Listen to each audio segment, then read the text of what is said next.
Mga kabikir, ang lutuin ko ngayon sa kaldero, itong napakasimpleng rainbow cake. Napakadaling gawin lang nito mga kabikir. Sigurado magustuhan ito sa mga anak ninyo. Dahil maliban na maganda ang kulay, masarap din ito mga kabikir. At lutuin lang natin ito sa kaldero. Panoorin yung video, napakadaling gawin lang.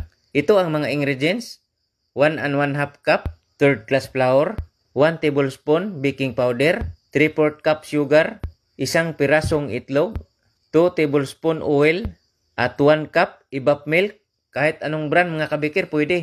Hinalo ko, tinunaw una ang sugar. Pagkatapos hinalo ko ng lahat ng ingredients. Hinalo ko hanggang sa wala nang namumuong harina.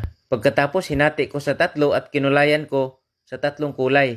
Itong tatlo lang kasi ang available kong kulay. Pero pwede nyo dagdagan ng kulay mga kabikir.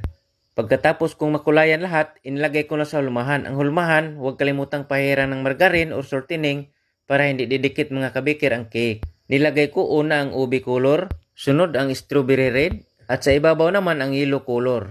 Pagkatapos kong mailagay, niluto ko na kaagad mga kabikir sa ating kaldero. Pinapainit ko ng 2 minutes ang kaldero saka ko inilagay ang ating cake. Naluto ito 40 to 45 minutes mga kabikir sa katamtamang apoy lang. Ito na mga kabikir, luto na ang ating rainbow cake sa kaldero. Mga kabikir, maraming salamat sa lagi niyong panunood. God bless sa ating lahat mga kabikir.